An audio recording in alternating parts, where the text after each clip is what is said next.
All right, so we're dealing with Parashat Noach.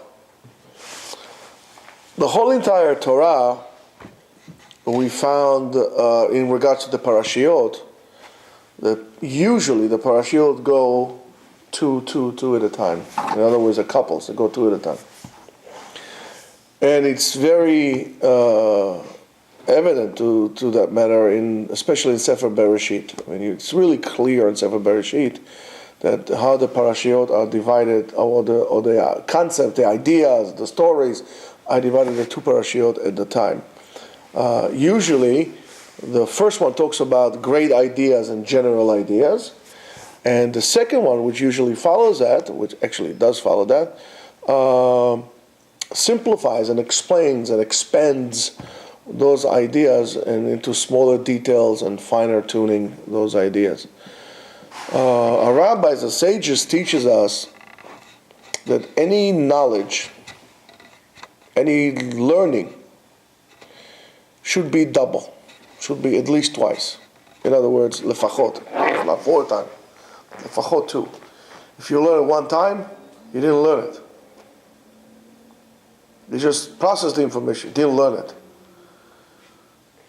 Without getting into that, one of the reasons for homework, even though I don't really agree with it, whatever, is to allow you to go over to the material again, so you can basically learn it again. And that has a lot to do with the level of learning, of also learning Torah. When you come in, you might get the idea, you got it, terrific, you move on. You never do a chazara, a repetition, and that's why you never forget it, you never remember it. And you say, well, I understood it, how come I forgot it? Well, that's the reason why you forgot it. Everything has to be double. And both the general idea you have to learn twice, and also the pratim, those details and the ramification of those ideas, you have to view and evaluate all the time. It's true that it's very difficult to always pay attention to it. Those details, you get caught up, especially when it comes to the parasha. You're doing shnai mikra, echad targum, we're rushing, there's no time. So, however, if you want to look at things and you want to dwell deeper into a deeper understanding of the Torah, you have to recognize and understand that there is always a double look. There's always another way of looking at things, and which is, of course, everything in life, the same thing, or any other phenomena that you have throughout history. As they say, every coin has 2 sides, but it's not just really 2 sides, it's 2 different ways to look at things. And it really does not make a difference whether it's something spiritual or something materialistic. Materialistic not necessarily has to do with money, materialistic in terms of, physical.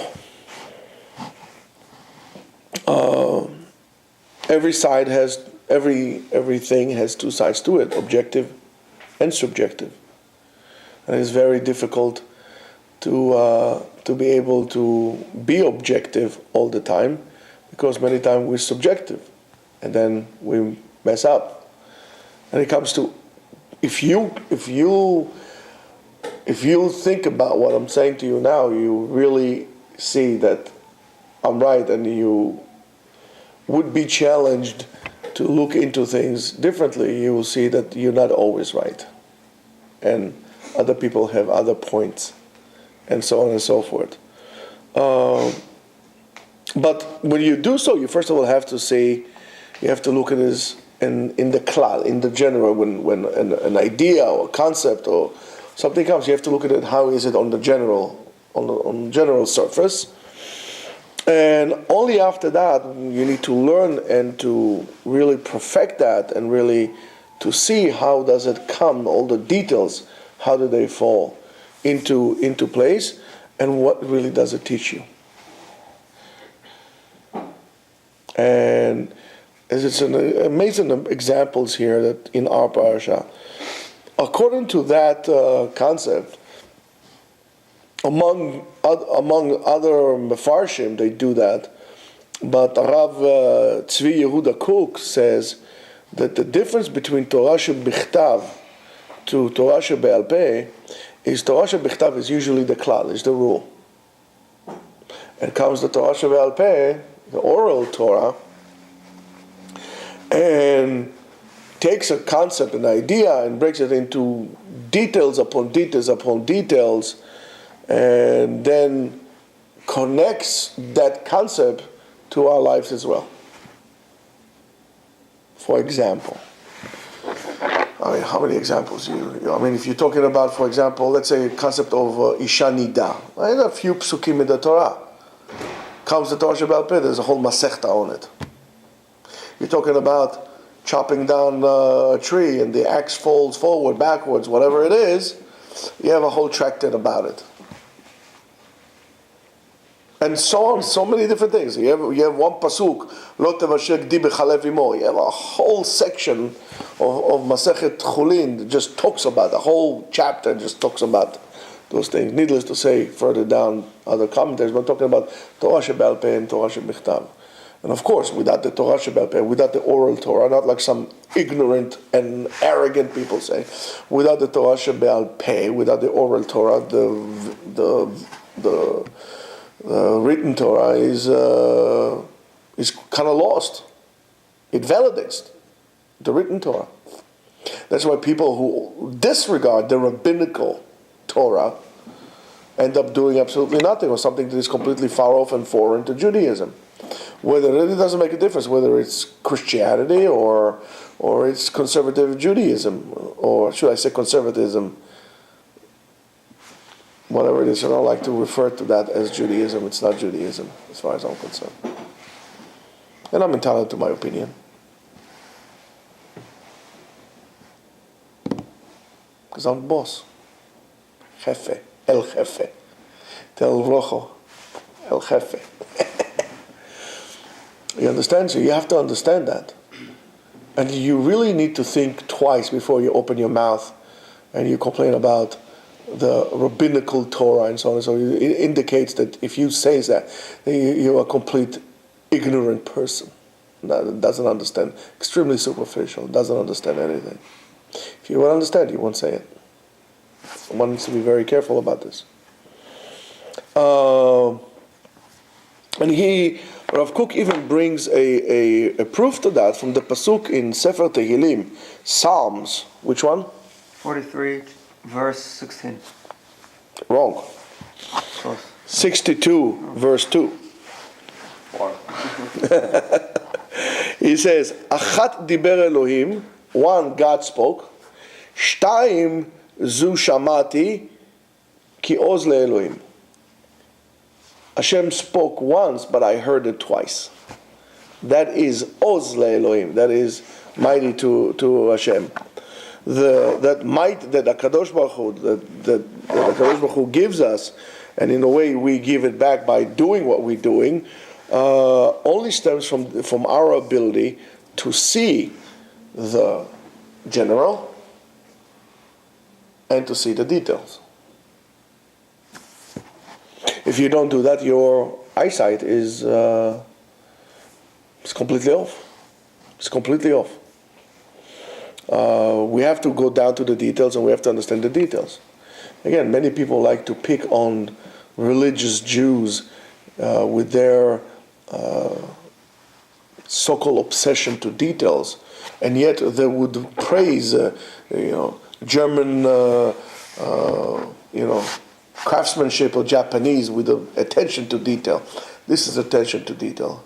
That cry is, or that claim is completely anti-Semitic. And that's why Chachamim go down to the details of all details. That's what the Gemara goes to, the fine-tuning, to the bottom line, to the less grain of sand over there, and analyzes it, because if you do that, you won't understand what the general sentence is saying, or what the general command is saying, and you'll be missing what God wants from you. Needless to say, you're going to screw up everything. So it's important not to skip. It's important to read when you do the Gemara. It's important to do every Rashi. People like all kind of hocus pocus, Well, where's Lavian today anyway? For bringing. Tell him I did something especially for him, but he's not here. Right? it's important to do every Rashi on the Gemara. You can't just skip it and skim it like this. And when your skills become a little better, it's important to do every Tosfot on the Gemara.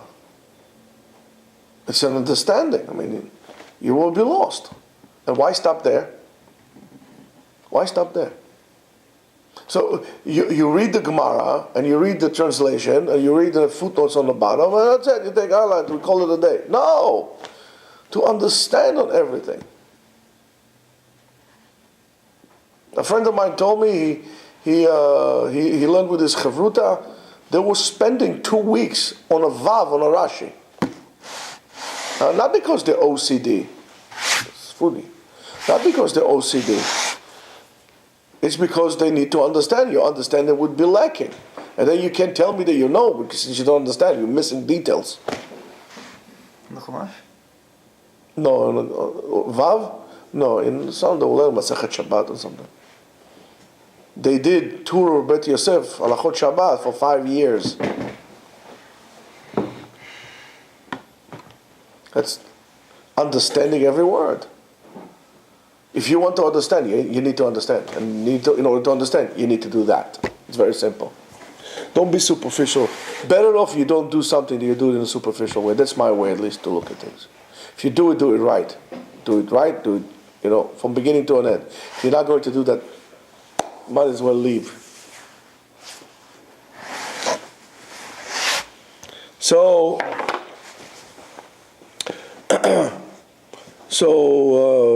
that phenomena really comes out in tremendous clarity in the proximity of Parashat Noach to Parashat Bereshit, that really describe, and it is amazing to me, that within one parasha, I mean, how long do we read the parasha? 20 minutes, half hour, we finished up 2,000 years.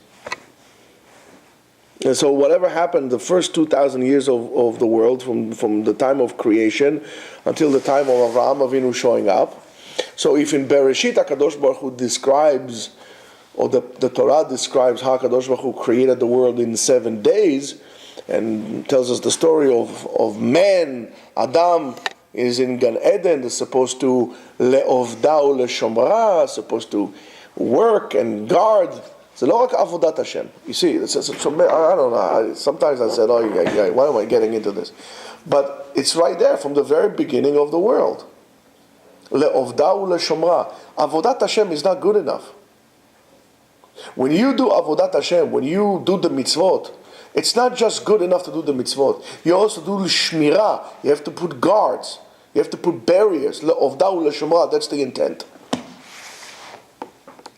So when you're starting to cut corners over here, Idan, do me a favor, darling. Can you close the door? When you start cutting corners here on us, and you not putting or looking for loopholes here and loopholes there, you're not guarding. You're not doing the way things should have done. You're just doing half the job.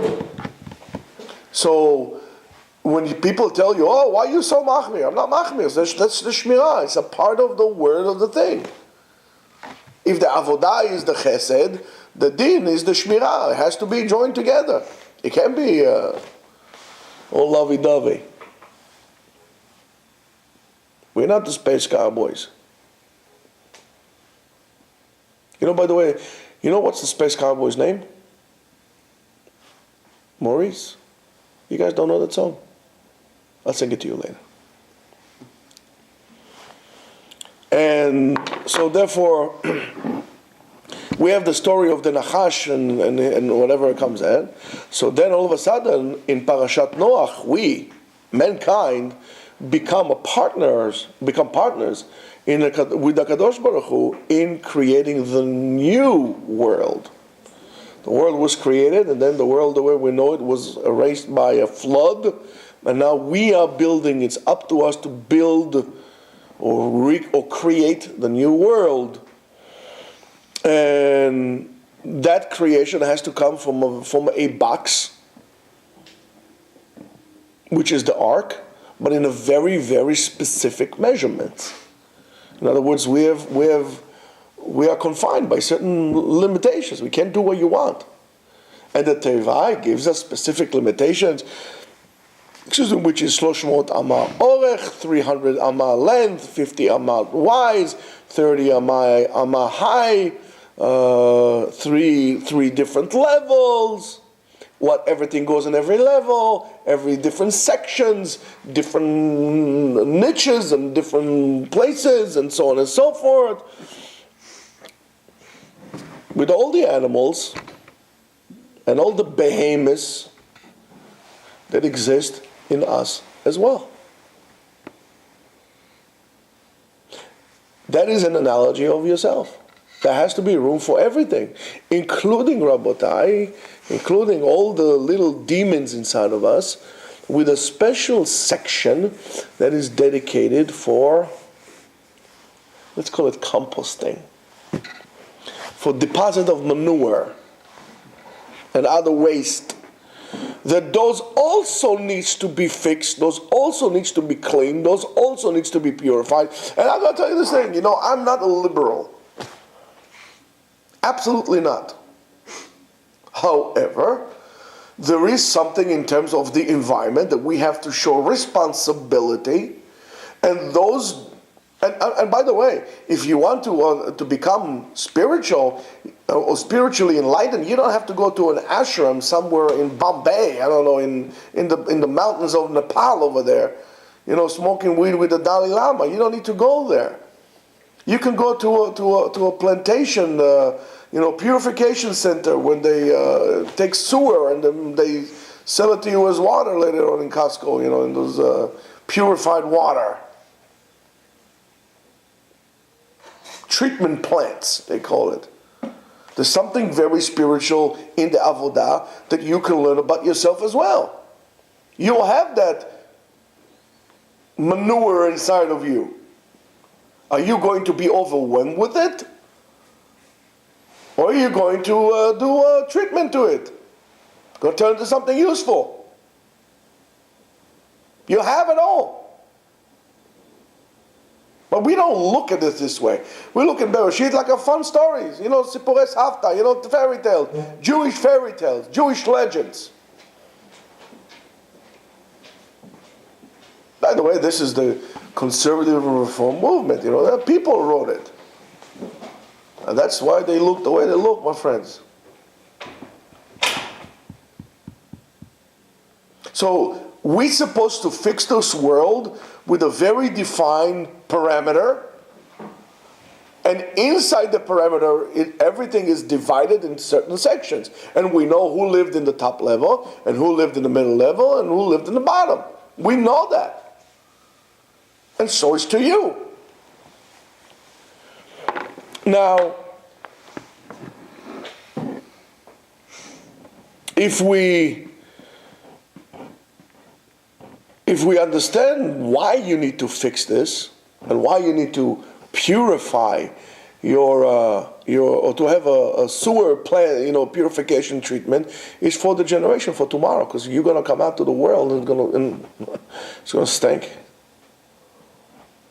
So you're not doing this just for you. You're doing it for the future. So you need to fix it today for the future, to have a better future.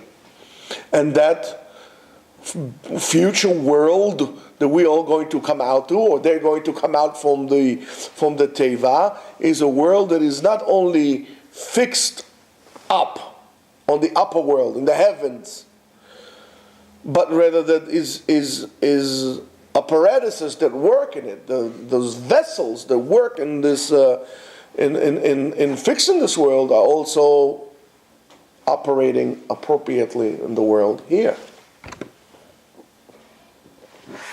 And I'll just give you, I won't go through each and every segment of it, I'll just get few ideas so you could see. I'm sure you're smart enough and bright enough, not good looking enough, however, but you can figure it out yourselves, and I'm sure, excuse me, and I don't want to do this whole, because I don't want to kill the joy or the thrill of the chase, as they say, right? If I give you all the ideas, that's the kill. It's not the kill, it's the thrill of the chase, right? So, by you finding out your own, examples that we'll sit down will help you tremendously also to understand. We're going to be a little late because I'm stuck in traffic, so if you don't mind. So I'll give you some concepts, some ideas, and I'm sure you can run with it yourself and to see what it is. So we'll talk about the parallel examples between Maaseh Bereshit, creation, until the seventh day, and then of course when we know what happens in the seventh day, on the seventh day comes Avraham Avinu, and he takes the vessels, the kelim. Now we're talking a little bit Kabbalistically in terms, the vessels, the kelim that were created by Noach, that created beforehand, and he puts the light that Noach fixed in by doing what he did into making it into a better world. And you really see that the world was quite different since Avraham Avinu came to the picture because his ability to do that. So let's look at this, for example, on the first day of, as we all remember, in Parashat Bereshit, the light was created. But before the light came to this world, there was a chaos, tohu vavohu, v'choshech al pnei te'om, and there was darkness on the abyss, v'ruach Hashem merachefet al pnei hamayim, and the Spirit of God was hovering over the water. Parashat Noach also starts in somewhat of a chaos, tohu vavohu. And that is the tohu vavohu was quite symbolic of the generation of the flood. And the Torah says, "V'nishchata haaretz lifnei Elokim," and the land was destroyed in front of God. In other words, they did it; they didn't really care. And then the Torah says, "Vayitmalei haaretz chamas." Of course, we know that the two parashiot, the two major sins that they had there was Gilu Arayot and Hashchata is Gilu Arayot, and Hamas is Gezel. That's what they were doing, and I'm sure you smart enough to figure out that we are not so far behind for what they're doing, what they did. So. And so what happens? Shichet kol basar edarko al pnei haaretz. Every flesh, any living creature changes ways on al haaretz. Pay attention, al haaretz, on the land. In other words, we have chaos. We have complete anarchy and chaos. In other words, we have darkness. The Midrash explained to us that not only men was acting, let's call it weird, sexually, animals themselves,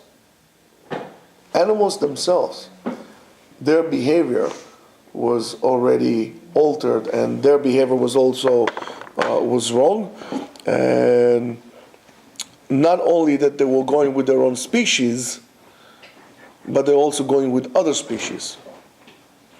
נזדקקו לא רק למינם, אלא גם למינים אחרים, to other species as well, which is, again, it's a complete chaos and balagan shalem in the world. The world cannot operate like this, right, Sam? Mm-hmm. Rashi says that the situation was so catastrophic that it was so bad that not only on top of the land was bad, but also 3 tfachim under was bad. Maggots, everything. It was just became bad. All of a sudden, you see, a little earthworm going with the, Yeah. Yeah. So therefore, everything was supposed to be erased and to be completely wiped out.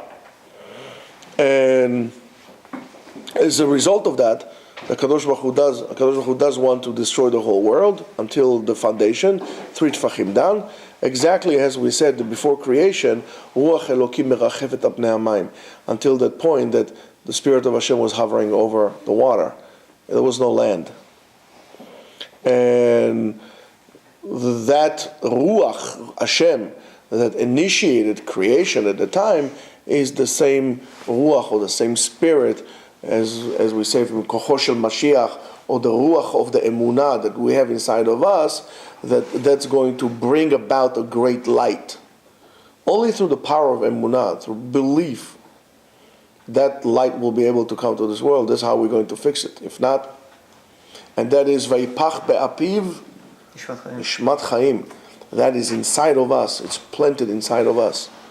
And Noach was supposed to be the one who is going to start breaking about this light to come out. So we said that in Briat HaOlam, creating the world, there are two different types of light. There's a functional light that was created in the fourth day, right? The light that we have, the suns, the stars, and so on and so forth. And the light that was created on the first day, which is the divine light, which is put away in each and every one of us until we fix the job, and then we're going to have an epiphany of like, the light is going to come out of us, but only when the job is done. The same thing by Noach happened the same thing. From all the instruction that Kadosh Baruch Hu gave him in building the Teva, there is one specific instruction that Kadosh Baruch Hu tells him. He tells him, Tzohar ta'aseh lateva. You have to make a tzohar. Of course, we don't know. Chachamim don't really know what tzohar is, and they kind of struggle with it. They say, "Is this a hole in the sky? They have a skylight that it could see what's going on there. What happened on the bottom floor? It was darkness there. What's this exactly? Tzohar ta'aseh lateva. Some say it was a magical stone that happened like everywhere that Noach would take it, it would light. So therefore, there's a lot of questions about this whole thing, but there's a straightforward commandment. Build it a certain way. However, you have to do tzohar lateva. When we live today in a world that is really far removed from the original conditions that there were in Gan Eden, it seems that to us today that our world is much closer to the time of the Mabul, the flood, than it was to creation, the way we live. And everything is destroying its ways. And God forbid you're going to say that you don't approve of same-sex marriage or this or that and the other thing and so on and so forth. It's beyond me. I don't understand why same-sex marriage is okay and polygamy is not. I just don't understand why. If I have two adults, you're telling me here two adults wants to marry each other. Here, okay, I have two adult women that want to marry me. I'm not forcing anybody. They want to marry me. Or to that matter, I don't blame him, right? Do you blame him? I don't blame him. Or to that matter, anything else. Two men want to marry two wives. Two wives. See, I'm thinking straight. Two men want to marry one wife. Why not? It's all, free for all. Why this and not that? But we are not going in the right direction. Whether it's oppression, whether it's stealing and scheming and all these things, whether it's the globalization. And it's very bad what we do. And it's a different topic altogether. What we do or what we try to do in terms of globalization to people. Globalization is a bad thing, and everybody would admit it.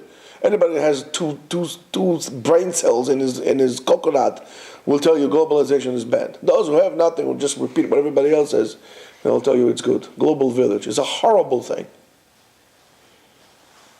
So, and the same thing to us. We need to build a teva, especially today. Since we are so close in the ways to what happened in the Dom Mabul, each and every one of us needs to build an ark, needs to build a teva. And I'm not saying go cut lumber and make yourself a yacht. I'm not talking about this.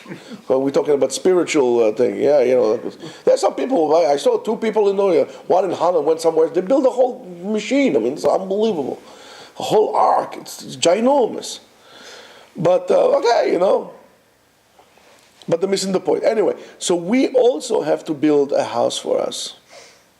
And every person that builds a house for his family wants his house to be strong, to give them protection from rain, from Mabul, from storms, It's very nice when there's a big storm outside, you're coming home, it's nice and cozy. Say, Baruch Hashem, we need to do that. But it's not necessarily only from, and that's what we're talking about, a physical thing. We also, in terms of a spiritual thing, you need to be able to build a teva, a sanctuary, where your family is going to be protected. And that has to be the job of the parents. To say, for example, absolutely no TV in the house, absolutely no controlled or uncontrolled, internet at home. And you have to show an example. If you have a TV at home, send it out, give it away, throw it away. You don't need it. If you have unfiltered, internet, it's not good. If you don't want to have filtered internet, guess what? Computer has to be in the middle. Everybody could see what you're doing. No hiding in your bedroom. That's your job as a parent. Whose phone is that? It ain't mine. Okay? That's your job. You need to build this. And also as an individual, you need to make sure that you build this ark around yourself. You need to put the safeguards for yourself. And you're not doing it. And what do you think is going to happen to you? You think you're going to be saved? You're not. You got to understand that. And we know, of course, that on the simple functional things, the Kadosh Baruch Hu, there's no description of a Kadosh Baruch Hu that told Noach how to build it. That's kind of obvious, right? He needs to build it. For example, Kadosh Baruch Hu doesn't say the Torah. Kadosh Baruch Hu commanded Noach to build a roof or cover for his for his teva, right? Even though it says Vayaser Noach et michsei teva, it says that Noach removed it. He had a convertible, he moved it out. And for that reason, Rashi did not use the word shemen in terms of the word when he comes to explain to us what Zohar is, right? Because it's clear to everyone when you're entering a small box that you're going to have some kind of a lightning, and Noach would understand that. So what is exactly Rashi wants to tell us? Why did HaKadosh Baruch Hu told Rashi, build a Zohar, build a place for the light to come in? I mean, isn't it obvious?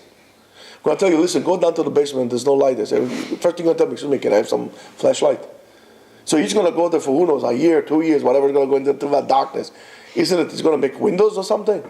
Why did HaKadosh Baruch Hu need to tell him that?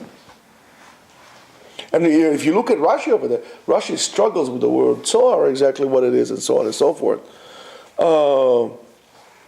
According to for that I wanted Rebbe's here, according to the Lubavitcher Rebbe in Likutei Sichot, volume 10, page 19, what Rashi comes to tell us is absolutely amazing. It's absolutely amazing. In the Rishon of the parasha, in the first aliyah of the parasha, is this right? No. In the first aliyah of the parasha, HaKadosh Baruch Hu details exactly what needs to be in the new world in which Noach would create after the Mabul, coming from the Teva. And he needs to tell them that from this Teva, this box, this floating device, you need to put in what is called an internal light. And that's that special stone. Or we call it in let's say spiritual Judaism, pnimi, internal light.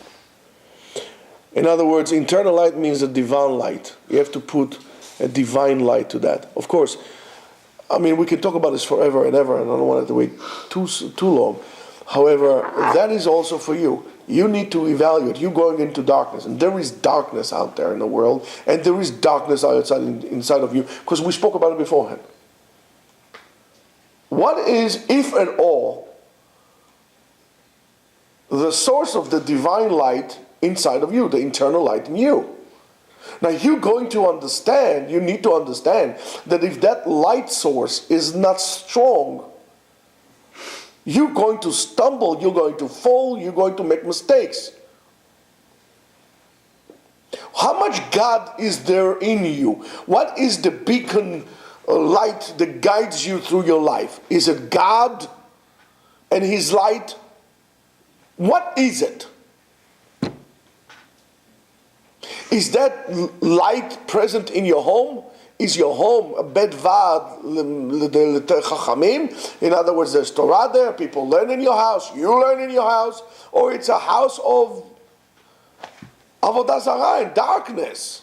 Avodah zarah, not necessarily idol worshipping. Avodah zarah means a foreign type of worshipping in terms of your idols and your football players and all the other stuff that you bring home. Would you bring this to your survival boat? Are you going to bring acid that is leaking to your boat, that's going to leak through the boat and make a hole there? What are you doing? Why aren't you trying to understand and use the Torah to guide you of how to live your life so you won't make mistakes?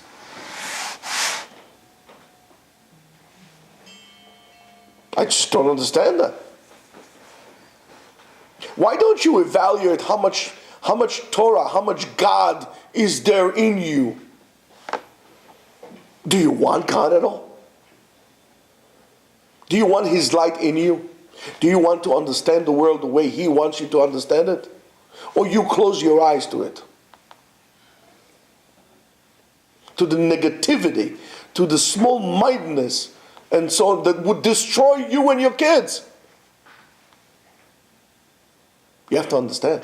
Remember, I told you at the beginning, le'ovda u'leshomra. Don't tell me, oh, you're a machmir. I'll tell you, I'm doing 100% of what I need to do. You're not the machmir. You're not shomer. You're not guarding it. You need to guard it. Do you know what it means to guard? Maybe you should go to the army if you don't know what it means to guard. If you have a diamond, or you're selling diamonds in your office, and you have all your boxes of inventory out, or millions of dollars out, are you going to go to a lunch break and leave the door open? You're going to have double and triple doors. You're not going to go to lunch. And what, for crying out loud, what is a diamond? A pressurized carbon? And that's more precious to you than the Word of God? Are you playing with a full deck? How much light are you going to put into your kids? Are you going to send your kids to yeshiva, or are you going to try to cut corners? Send them to a yeshiva that it's not worth to be called yeshiva. It may be Amida, not yeshiva. The yeshiva ba'amida. Do you understand? There's a mabul outside. What tools, and that light is what's going to help you deal with the world outside. But what are you going to give to your kids? Are you going to make them invalids to begin with, spiritually incapable? But bringing that stuff into your house. What guides you through your life? The Torah or something else? That's a question that needs to be asked. And that's a teva. And it says, so therefore it's for sure, we're not talking about a window here is going to put the light of the sun inside. Because it says straightforward in the Pasuk, which is very interesting, that during the time of the Mabul, the Mazalot, the Kochavim lo shimshu ba'olam. You couldn't see the stars. You couldn't see the stars. It says, Od kol yemei haaretz zera vekatzir vekar vecham vekayitz vechoref veyom velayla lo yishbotu verak achar Mabul. Only after the Mabul, the sun came out again. Only after the Mabul, the sun came out again. However, as Rashi says, Michlal sheshaftu kol yemot ha-Mabul lo shamshu ha-mazalot. As long as the water of the Mabul ended, only then the stars came up. Until that point, Lo nikar ben yomu velayla. You couldn't tell whether it was night or day. Now, what is interesting, which is quite amazing, that what we call the functional light, the sunlight, or what we call the light that we have here, only happened on the, if you look at this, on the Aliyah of Revi in Parashat Noach, exactly as it says in the in Parashat Bereshit, which the sun came on the fourth day.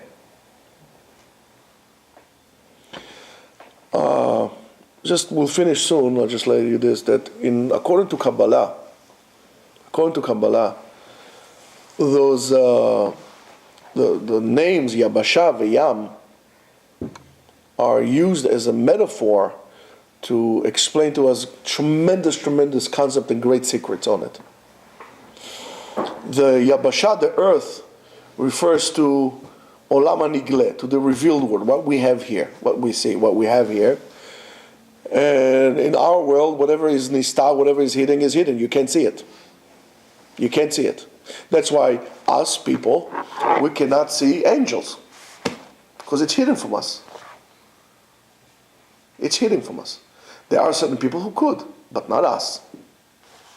Okay? Because it's in the eretz. Now, the ocean, on the other hand, refers to the Olam Pnimi, the internal world, which is Olam HaSod. And in the eyes of the person, the land person, if you look at the ocean looks like a solid entity. It looks like a plata. It looks like a solid, flat area, which is quite, unified. And, if you look at a calm ocean, color of bluish, grayish color, and so on and so forth.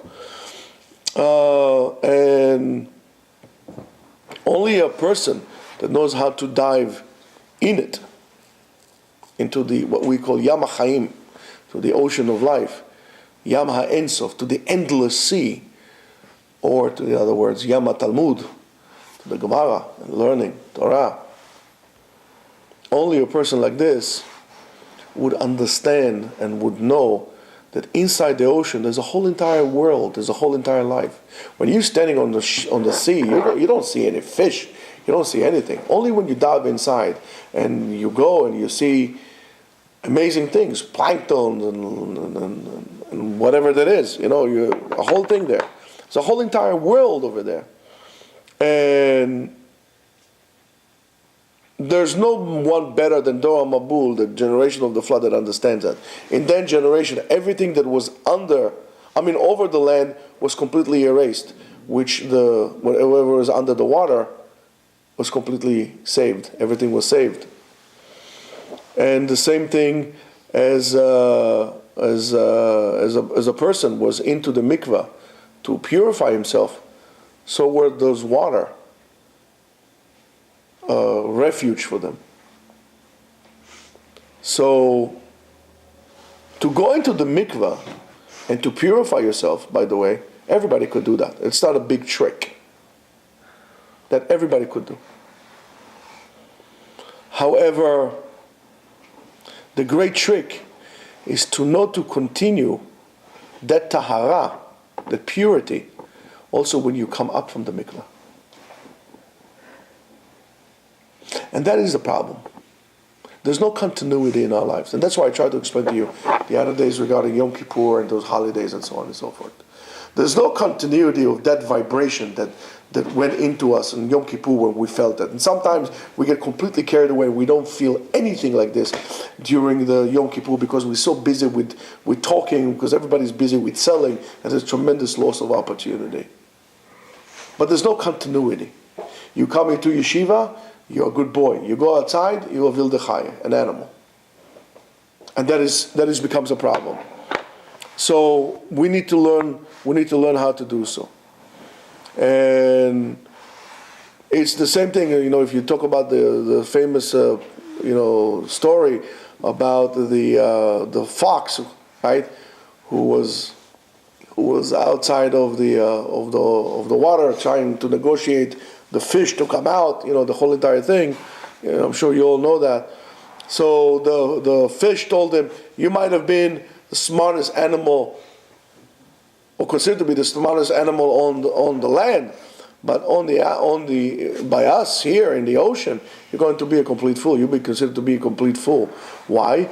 Because in the ocean, the bigger fish you are, the more you are the more you are connected to the source of your livelihood, or what gives you nourishment. In other words, when a whale that can dive all the way down to the bottom of the ocean, beaches himself, disconnects itself from his livelihood, he dies. So going out to the land would symbolize that you are a fool. You might be smart there, but not here. Because living on the earth symbolizes how disconnect from our source. Now you need to think about it very carefully when you're going out to the world out there. When you go out to the work there, are you going to work and you're leaving your kippah at home? That's why it's very symbolic to wear this also when you go to work. You don't tell me stories about, oh, Rabbi, I'm so concerned about Kiddush Hashem, so I take the kippah off when I go to a strip club. Right? I'm so concerned about, no, you're going to wear it. The only reason why you wear it, right, is to remind yourself that you're connected to a source. You should be more careful outside than you are here in Bet Medrash. Because you're going to get swallowed up. You are disconnecting yourself from the Torah. You are disconnecting yourself from the source of livelihood to you. And you're going to be overwhelmed by it. Fish in the water is able to go further down. And that's what you need to understand. And it says, on the land, see, in the ocean, the bigger fish you are, the further down you go to the source. In the land, the bigger you are, the further you are removed from your source, from the land. But where are you? You're on the land. Because when you grow in the land, you grow up. Away from the source, away from the land. Away. So when you go out of here from this world, you go out from the yeshiva, out of the world. I work hard for it. Where is God? I did it. You're disconnecting yourself from the source. And you need to remember that. And by putting the light into the world, into the darkness around us, when around us there's only a mabul, you should know that when you really want to put the light will come in and break away the darkness. You should remember, in other words, when you don't see the light, it's because you didn't let the light out. You just don't want it. I'm going to tell you something and we'll finish with this. Maran Bet Yosef says, how does he open the Shulchan Aruch? He says, Itgaber ka'ari la'amod baboker la'avodot bor'o. You have to get up like a lion in the morning to do avodat Hashem. Sheyehu me'orer et hashachar. That he should be awakened at the dawn. In other words, you need to bring the light into your life. Don't wait for the light to come into your life. You need to bring it into your life. As they say, if you build it, they'll come.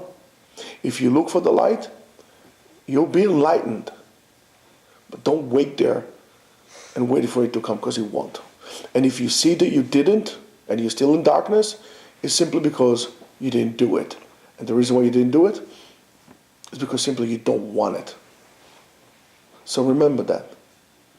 Days are coming shorter. There's darkness around us. It's time to put the light inside. Shabbat Shalom.